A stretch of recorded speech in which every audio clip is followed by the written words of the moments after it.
والعلا بكماله كشف الدجى بجماله حسنت جميع خصاله صلوا عليه وآله الحمد لله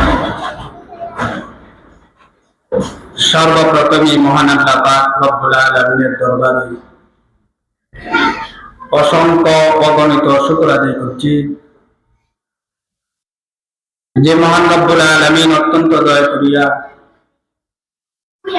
আজকের এই পবিত্র জুমার দিন আমাদেরকে মসজিদে আসার তৌফিক দান করেছেন। এই জন্য আমরা সকলেই শুকর আদায় করি আলহামদুলিল্লাহ। মুহতারাম হাজিরিন, আমি আপনাদের সম্মুখে পবিত্র কোরআন শরীফ থেকে সূরাতুল হুমাযা ছোট্ট একটি সূরা, এই সূরাটা আমি তেলাওয়াত করেছি। এই সূরাটার মধ্যে আল্লাহ রাব্বুল আলামিন এমন তিনজন ব্যক্তির কথা আলোচনা করেছেন যে তিনজন ব্যক্তি ধ্বংসশীল, যাদের কপাল পোড়া, দুর্ভাগ্য, যারা জাহান্নামের মধ্যে প্রবেশ করবে, এরকম তিন শ্রেণীর লোকের কথা আল্লাহ রাব্বুল আলামিন আলোচনা করেছেন। এই সূরার শুরুতেই আল্লাহ রাব্বুল আলামিন প্রথমেই যে শব্দটা তুলে ধরেছেন সেটা হলো ওয়াইলুন। ওয়াইল শব্দের একাধিক অর্থ আছে, তার মধ্যে একটা অর্থ হলো ধ্বংসশীল। শুরুতেই আল্লাহ তাআলা রাগান্বিত হইয়া এমন একটা শব্দ ব্যবহার করছেন, এই শব্দ থেকে মোটামুটি অনুমান করা যায় এই তিন শ্রেণীর লোক এরা যে কত বড় পাপিষ্ট, এরা কপাল যে কি পরিমাণ পুরা, কত ধ্বংসশীল লোকেরা, প্রথম শব্দ থেকে এরকম বোঝা যায়। এই সূরার প্রথমে আল্লাহ রাব্বুল আলামিন বলেন ওয়াইলুল লিকুল্লি হুমাযাতিল লুমাযা। যারা হুমাযা তারা জাহান্নামী, যারা লুমাযা তারাও জাহান্নামী। দ্বিতীয় আয়াতের মধ্যে আল্লাহ তাআলা বলেন আল্লাযী জামাআ মালান ওয়া আদ্দাদা। জামাআ মাল যারা, তারাও জাহান্নামী, তারাও ধ্বংসশীল। হুমাযা, লুমাযা, মান, এই তিন শ্রেণীর লোক, এরা জাহান্নামী, এরা কপাল পোড়া, এরা ধ্বংসশীল, এদের জন্য ধ্বংস অনিবার্য। এখন লুমাযা কারা, হুমাযা কারা, মালুন এরা কারা? হুমাযা ওই সমস্ত লোকদেরকে বলা হয় যারা মানুষের পশ্চাতে, মানুষের পিছনে পিছনে পরনিন্দা করে, চুগলখড়ি করে, গীবত শিকায়াত করে, তাদেরকে বলা হয় হুমাযা। আল্লাহ রাব্বুল আলামিন বলতেছেন ওয়াইলুল লিকুল্লি হুমাযা। যারা হুমাযা হবে, যারা মানুষের দুষ্কৃতিগুলা, মানুষের মন্দ বিষয়গুলা তার পিছনে, তার অগোচরে, তার পশ্চাতে যারা এগুলা বললে বেড়াবে, আল্লাহ রাব্বুল আলামিন বলতেছেন এরা ধ্বংসশীল, এরা জাহান্নামী।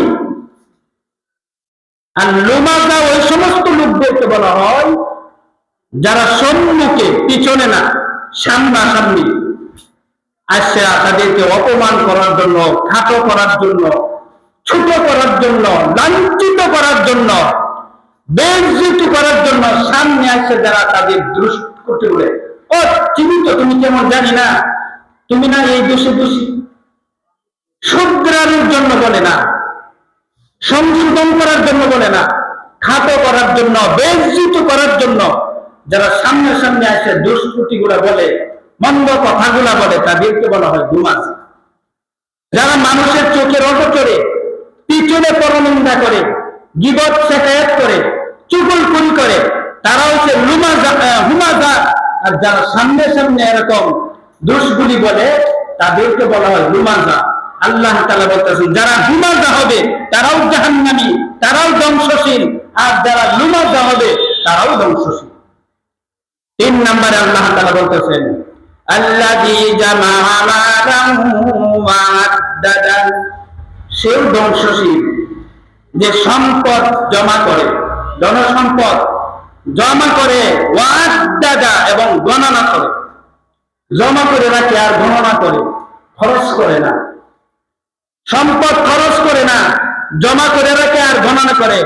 ব্যাংকের মধ্যে টাকা জমাইতে জমাইতে টাকার স্তূপ হয়ে গেছে, কয়টা বাড়ি আছে, কয়টা গাড়ি আছে, জমিন কি পরিমাণ আছে, সম্পদ কি পরিমাণ আছে, এগুলা খালি হিসাব করে, খালি গণনা করে, খরচ করে না।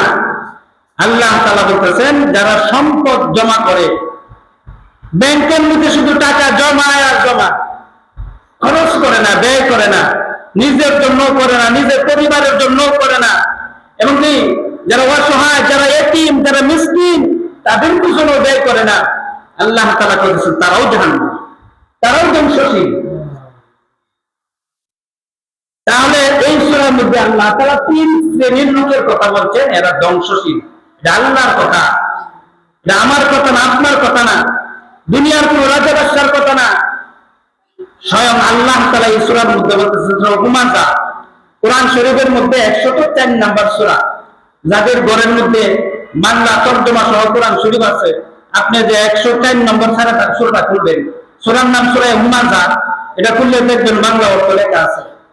ওই সমস্ত লোক ধ্বংসশীল, ওই সমস্ত লোক ধ্বংসশীল, ওই সমস্ত লোক জাহান্নামী, যারা মানুষের পিছনে পিছনে তার দুষ্গুলি এরকম বললে বললে বেড়াইতে থাকে। এক কথায় যারা গীবত করে, গীবত, যারা শেখায়াত করে, যারা চুগলখড়ি করে, এরা ধ্বংসশীল, এরা জাহান্নামী। আর বলছেন যারা মানুষের সামনে আছে দুষ্গুলো বলে, তাকে অপমান করার জন্য, ছোট করার জন্য, খাটো করার জন্য, তারাও ধ্বংসশীল। 3 নম্বরে আল্লাহ তাআলা বলছেন, যারা সম্পদ জমা করে, যারা সম্পদ জমা করে আর গণনা করে, তারাও ধ্বংসশীল, তারাও জাহান্নামী। আমরা তো জানি যারা দান খয়রাত করে, বিভিন্ন জায়গায় যারা দান করে, তাদেরকে আমরা দাতা বলি। হাদিসের কিতাবের মধ্যে আছে 5 কিসিমের দাতা, 5 কিসিমের দাতা, এদেরকে আল্লাহ তাআলা বেহেশত দিবে, বেহেশত। আর 1 কিসিমের দাতা, একে আল্লাহ তাআলা বেহেশত তো দিবেনই না, জান্নাত তো সে পাবেই না, বরং আল্লাহ তাআলা তাকে জাহান্নামের মধ্যে ঢোকাবে, জাহান্নামের মধ্যে। এই 5 কিসিমের দাতা কারা? আমরা যে দান খয়রাত করি, দাতা হইলে জান্নাতে যাওয়া যায় না, সঠিক জায়গার মধ্যে দান করতে হবে। যেখানে আল্লাহ তাআলা খরচ করার কথা বলছেন, যেখানে ব্যয় করার কথা বলছেন, ওখানেই আপনাকে ব্যয় করতে হবে। আপনার ইচ্ছা অনুযায়ী, আপনার যেখানে ইচ্ছা সেখানে আপনি দান করলেন, মনে চাইছে আর দান করে দিলেন, এই দান আপনাকে জান্নাতে নিবে না, বরং এই দান আপনাকে জাহান্নামের মধ্যে ঢুকাই দেবে। হাদিসের কিতাবের মধ্যে আছে 5 কিসিমের দাতা, 5 প্রকারের দাতা, এদেরকে আল্লাহ তাআলা জান্নাত দান করবেন। তার মধ্যে 1 নম্বর হইল ওই দাতা, ওই দানবীর ব্যক্তি যে এতিমের পিছনে খরচ করে, এতিম মিসকিন, এতিমের পিছনে যারা খরচ করে। একটা সন্তান, সে এতিম, টাকার জন্য, পয়সার জন্য সে পড়াশোনা করতে পারতেছে না, কোরআন শিখতে পারতেছে না, হাদিস শিখতে পারতেছে না, ইলমে দ্বীন সে শিখতে পারতেছে না, অসহায় এতিম, মাও নাই, বাবাও নাই, অথবা 2 জনের 1 জন নাই। আপনি পারলে তার পিছনে আপনার সম্পদ, আপনাকে আল্লাহ তাআলা যে টাকা পয়সা আপনাকে দিয়েছে, এখান থেকে একটা অংশ তার পিছনে আপনি খরচ করেন, এতিমের পিছনে। আপনি এই কথা বলেন যে তোমার প্রতি মাসের বেতনটা আমি দিয়ে দিব, তুমি যে পড়াশোনা করো এই বেতনটা আমি দিয়ে দিব, তোমারে যাও, তোমার ভর্তির টাকাটা আমি দিয়ে দিব, তুমি এতিম, যাও, তোমার পরীক্ষার ফিসটা আমি দিয়ে দিব, তোমার খাতা কলমগুলো আমি সংগ্রহ করে দিব, তোমার বই পুস্তক কি কি লাগবে বলো, আমি এইগুলা তোমার সংগ্রহ করে দিব। যদি কোনো টাকা পয়সাতে নাও পারেন, আপনিও যদি অসহায় হন, রাসূলুল্লাহ সাল্লাল্লাহু আলাইহি ওয়াসাল্লাম বলেন, এতিমের মাথার মধ্যে তুমি তো হাত বুলাই দাও, এতিমের মাথার মধ্যে তো হাত বুলাই দাও, তার মাথার মধ্যে যতগুলো চুল আছে আল্লাহ রাব্বুল আলামিন প্রত্যেক চুলের বিনিময়ে তোমার একটা করে গুনাহ আল্লাহ তাআলা মাফ করে দিবেন। সুবহানাল্লাহ। একটা করে নেকি দিবেন আল্লাহ তাআলা। আর আল্লাহ তাআলা আখিরাতে তোমাকে এক একটা চুলের বিনিময়ে এক একটা দরজা আল্লাহ তাআলা বুলন্দ করে দিবেন। যদি আমি টাকা পয়সা দিয়ে সাহায্য নাও করতে পারি, এতিমের মাথার মধ্যে একটু হাত বুলাই দিই, তাকে ধমক দিব না, তাকে ধমক দিব না, তাকে তাড়াই দিব না, তাকে হাত বুলাই হইল, তাকে একটু সান্ত্বনা দেওয়া। আল্লাহ রাসূল বলেন, যারা এতিমের পিছনে ব্যয় করে, যারা এতিমের পিছনে খরচ করে, তাদেরকে আল্লাহ তাআলা বিনা হিসাবে জান্নাত দান করবে, বিনা হিসাবে। এই হাদিসের মধ্যে পুরো হাদিসটা বুঝলে নাই। এই হাদিসে আল্লাহ তাআলা বলছেন তিন কিসিমের লোকের কথা, যে তিন ব্যক্তির কথা বলছেন। তার মধ্যে এক নম্বরে বলছেন যে অন্ধ, যাকে আল্লাহ তাআলা অন্ধ বানায়া দুনিয়াতে পাঠাইছে, অন্ধ বানায়া, সে চোখে দেখে না। এই অন্ধ ব্যক্তি যদি এই অন্ধত্বের উপরে সে যদি ধৈর্য ধারণ করতে পারে, সবুর করতে পারে, আর ফরজ আর ওয়াজিব গুলা ঠিক রেখে সে যদি দুনিয়ার থেকে বিদায় হয়, রাসূলুল্লাহ সাল্লাল্লাহু আলাইহি সাল্লাম বলেন আল্লাহ তাআলা এই অন্ধ ব্যক্তিকে বিনা হিসেবে জান্নাতের মধ্যে প্রবেশ করায় দিবেন। সুবহানাল্লাহ। কিন্তু অনেক অন্ধ লোক এরকম আছে যে আল্লাহ আমাকে দেখলে অন্ধ বানাতো, এই পৃথিবীটা তুমি দেখছেন আল্লাহ আমারই অন্ধ বানাইলে আমি দুনিয়াতে দেখতে পারলাম না। এরকম যারা বলে তাদের জন্য না, যারা সবুর করে, যে আল্লাহ আমার চোখ দেয় না তো কি, সে মৃত্যুর পরে মরার পরে আখিরাতে আল্লাহ তাআলা আমার এর থেকে আরো ভালো চোখ দিবে, এর থেকে আরো উন্নত চোখ, জান্নাতি চোখ আল্লাহ তাআলা আমাকে দিবে। এরকম কথা বললে যারা সবুর করবে, যারা ধৈর্য ধারণ করবে, আর ফরজ আর ওয়াজিব গুলা যারা ঠিক রাখবে, আল্লাহ তাআলা তাদেরকে এরকম বিনা হিসেবে জান্নাতের মধ্যে প্রবেশ করায় দিবে। হাদিসের 2 নম্বরে আল্লাহ রাসূল সাল্লাল্লাহু আলাইহি সাল্লাম বলছেন, যাদেরকে আল্লাহ তাআলা 3টা কন্যা সন্তান দিয়েছে, ভালো করে বুঝবেন, যাদেরকে আল্লাহ তাআলা 3টা কন্যা সন্তান দিয়েছে, এই 3টা কন্যা সন্তানকে, যে পিতা আর মাতা, যে মা বাবা, তার 3টা কন্যা সন্তানকে এরকম দুনিয়াতে তাদেরকে এরকম সুন্দরভাবে লালন পালন করবে, এলমে দিন শিক্ষা দিবে, দিন শিক্ষা দিবে, আল্লাহ রাসূল শিখাবে, কোরআন শিখাবে, হাদিস শিখাবে, হালাল হারাম শিখাবে, জায়েজ না জায়েজ শিখাবে, হ্যাঁ কোনটা জায়েজ আর কোনটা না জায়েজ, কোনটা করা যাবে কোনটা করা যাবে না, এরকম ধর্মীয় জ্ঞান তাকে শিক্ষা দিয়া একটা দিনদার পাত্রের কাছে তাকে উঠায় দিবে। আল্লাহ রাসূল সাল্লাল্লাহু আলাইহি সাল্লাম বলেন, ওই পিতা মাতাকে আল্লাহ তাআলা বিনা হিসেবে জান্নাতে প্রবেশ করায় দিবেন। সুবহানাল্লাহ। সাহাবী এসে জিজ্ঞাসা করছে, ইয়া রাসূলুল্লাহ, যদি কারো 2টা কন্যা সন্তান হয় তার জন্য কি এই পুরস্কার নাই?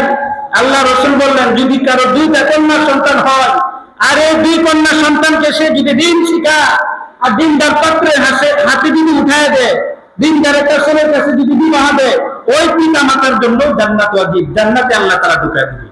সাহাবী এসে বলতেছে, ইয়া রাসূলুল্লাহ, যদি কারো একটা কন্যা সন্তান হয়, একটা হইলো তো অনেকে হয়তো এখানে মনে করতেছে আল্লাহ রাসূল তো 3টাকে শুরু করছে, তা আমার তো মেয়ে এসে 4টা 5টা, তা আমার কি হবে?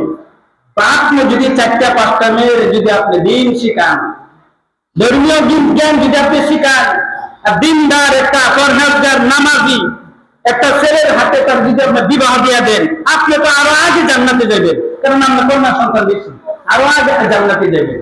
কিন্তু আমাদের সন্তানের লালন পালনের বেলায় ধর্মের দিক দিয়ে আমার কোনো ইয়া নাই, পরোয়া করি না।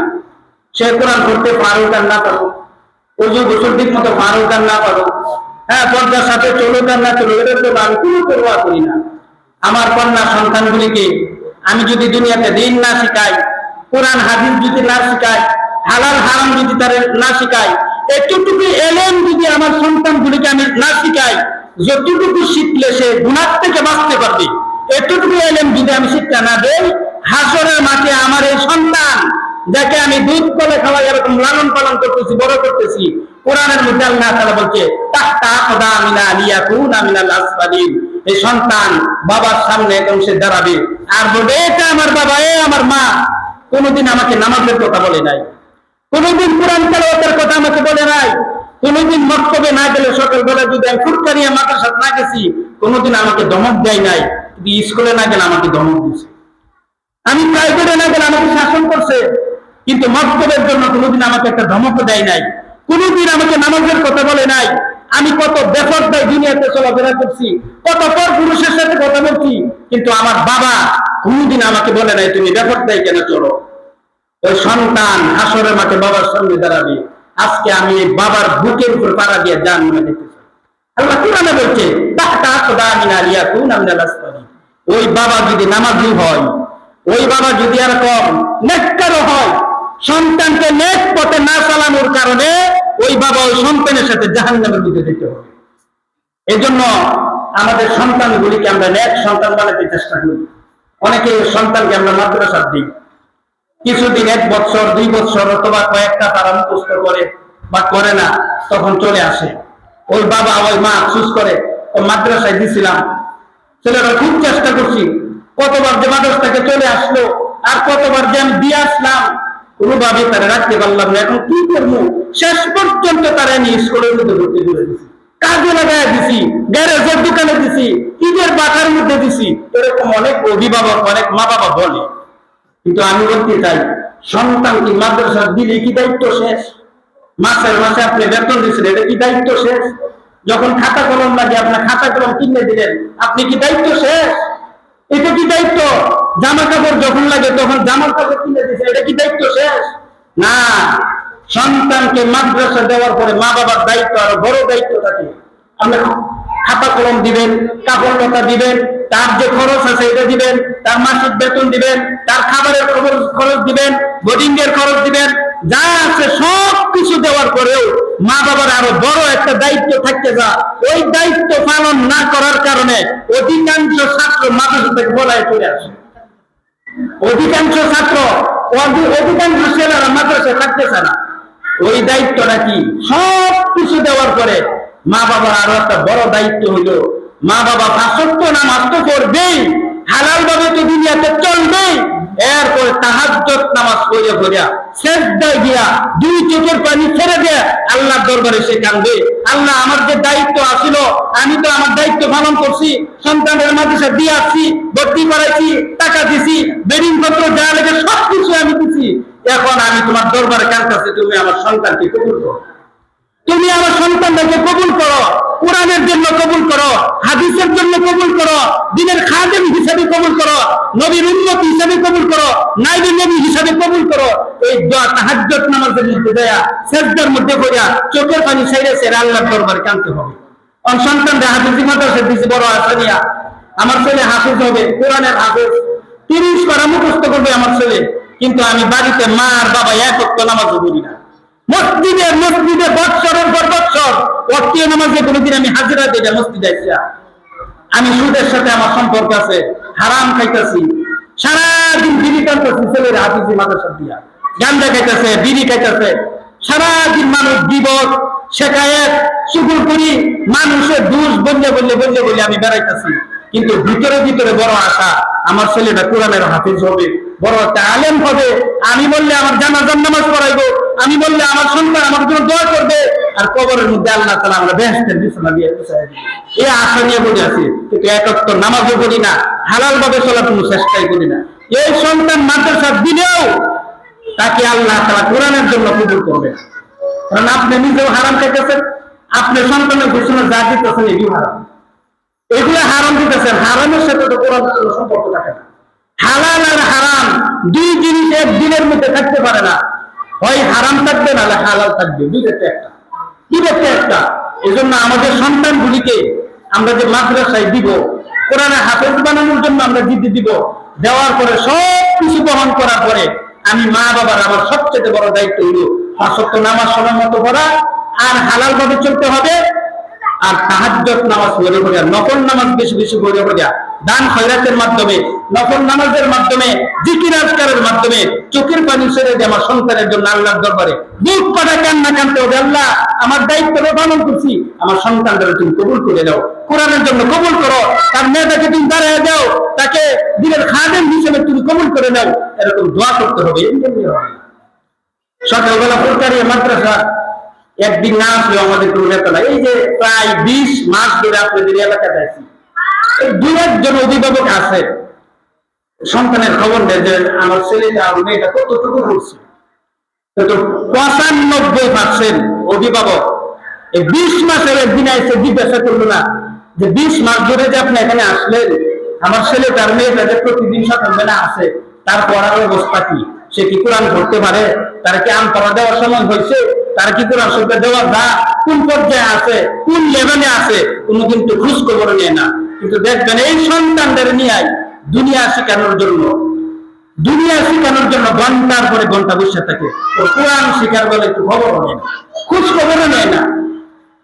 এই জন্য যদি কারো 3টা কন্যা সন্তান হয় বা কমও হয় বেশি হয়, এই সন্তানগুলিকে যদি কোরআন হাদিস শিখায়া, দিন শিখায়া, দিনদার একটা পাত্রের হাতে যদি আপনি উঠাইয়া দিতে পারেন, তাহলে আপনি আল্লাহ তাআলা আপনাকে জান্নাতে প্রবেশ করাবেন। সুবহানাল্লাহ।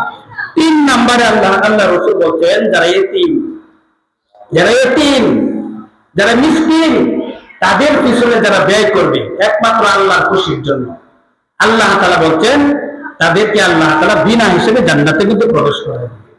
তাহলে বলছিলাম 5 কিসিমের দাতা তারা বিনা হিসেবে জান্নাতে যাবে। তার মধ্যে এক কিসিম হলো, 1 নম্বরে হলো যারা এতিম মিসকিনের পিছনে খরচ করে। 2 নম্বরে হলো যারা দুনিয়াতে মসজিদ বানায়, আল্লাহর ঘর মসজিদ যারা দুনিয়াতে বানায়, আল্লাহ রাসূল সাল্লাল্লাহু আলাইহি ওয়াসাল্লাম বলেন ওই ব্যক্তিকে আল্লাহ তাআলা বিনা হিসেবে জান্নাতের মধ্যে প্রবেশ করায় দিবেন। সুবহানাল্লাহ। এখন সবার তো একটা মসজিদ বানানোর সামর্থ্য নাই। পুরো একটা মসজিদ আপনি বানায় দিবেন, 1 তলা 2 তলা 5 তলা, তো সম্ভব না। লক্ষ লক্ষ টাকা দরকার।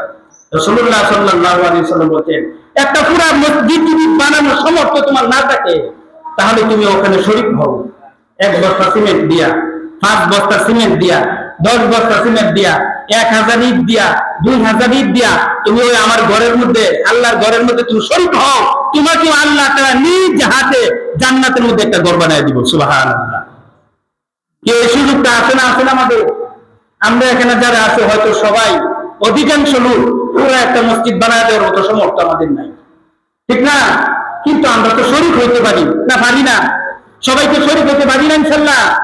3 নম্বরে আল্লাহ তাআলা বলছেন যারা পানির ব্যবস্থা করে দিবে, আল্লাহ রাসূল বলছেন যারা পানির ব্যবস্থা করে দিবে। পানি ও আগের দিনে তো টিউবওয়েল ছিল না, কূপ খাল খনন করে পানির ব্যবস্থা করতো।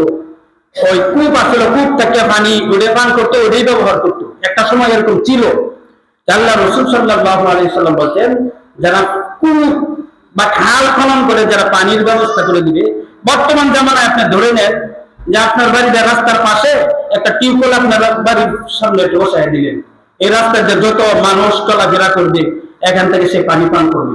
রাসূলুল্লাহ সাল্লাল্লাহু আলাইহি ওয়াসাল্লাম বলেন কেউ যদি পানির ব্যবস্থা করে দেয়, আল্লাহ তাআলা হাসরের মাঠে জান্নাতি পানি খাওয়ায়া তার কলিজা ঠান্ডা করে আল্লাহ তাআলা তাকে জান্নাতে ঢুকায় দিবে। সুবহানাল্লাহ। যদি কেউ পানির ব্যবস্থা করে দেয়, আপনার বাড়ি, আপনার সামর্থ্য আছে, আপনার বাড়িটা রাস্তার পাশে, এদিকটা মানুষ যাতায়াত করে, একটা টিউবওয়েল আপনি করে রাখেন। কত মানুষ এই টিউবওয়েল থেকে সে পানি ব্যবহার করবে তৃষ্ণার্ত অবস্থায়, পিপাসার্ত অবস্থায়।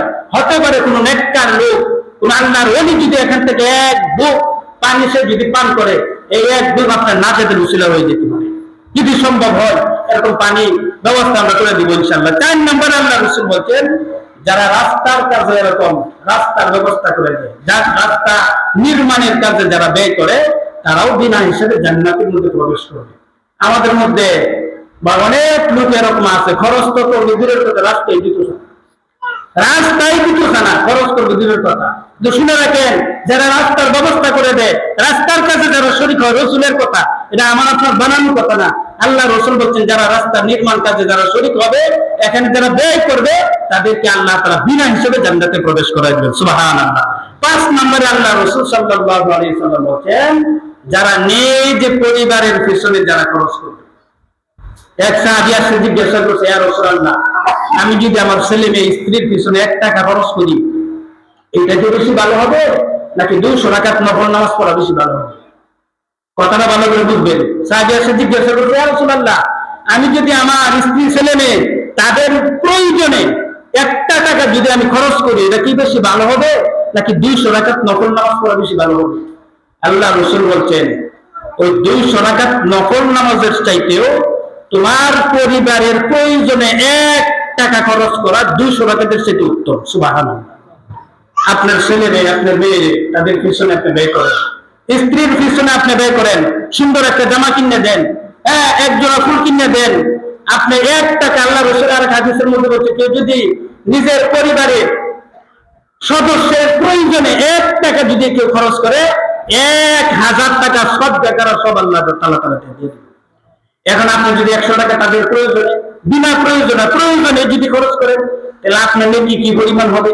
যদি আপনি 50,000 টাকা খরচ করেন, যদি 1 লক্ষ টাকা খরচ করেন, যদি 5 লক্ষ টাকা আপনি খরচ করেন, ক্যালকুলেটরে আমরা ব্রেনের হিসাব আসবে না কি পরিমাণ নেকি যে আল্লাহ তাআলা দিবেন।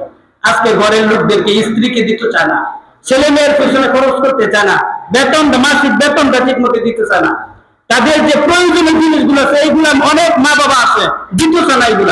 এগুলা দিবেন, এই নিয়মে দিবেন যে তাদের পিছনে যে আপনি খরচ করতেছেন, তাদের প্রয়োজন পুরো হইতেছে, আবার আপনার সব যে নেকি পাইতেছেন, জানেন নেকিও আপনি পাইতেছেন। এই 5 নম্বরে হলো যারা পরিবারের পেছনে যারা খরচ করবে, আল্লাহ রাসূল সাল্লাল্লাহু আলাইহি সাল্লাম বলেন তাদেরকে বিনা হিসাবে আল্লাহ তাআলা জান্নাতে প্রবেশ করায় দিবেন। তাহলে এবার আসেন ওই সূরাতে সূরা হুমাযার মধ্যে 3 শ্রেণীর লোকের কথা আল্লাহ তাআলা বলছেন।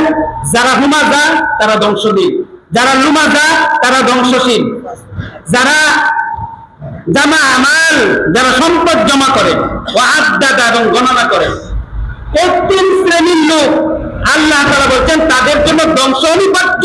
এরা জাহান্নামের আগুন থেকে বাঁচতে পারবে না। তারা হুমাযা তারা যারা মানুষের পিছনে গীবত করে, চুগলখড়ি করে, দোষগুলা বললে মানুষ পিছনে এরকম দোষগুলা বললে বেড়া, এরা হচ্ছে হুমাযা। এই হুমাযা শ্রেণীর লোকগুলা, এদের জন্য ধ্বংস অনিবার্য, এরা ধ্বংসের থেকে বাঁচতে পারবে না, এরা জাহান্নামের আগুন থেকে বাঁচতে পারবে না। আর লুমাযা হলো যারা সামনে আসে এরকম দোষগুলা বলে, সামনে আসে শুধরানোর জন্য না, সংশোধন করার জন্য না, তাকে অপমান করার জন্য, খাটো করার জন্য, বেইজ্জতি করার জন্য আসবে, তুমি এরকম সেরকম, তাকে অপমান করার জন্য সামনে আসে যারা দোষগুলা বলে, এদেরকে বলা হয় লুমাযা।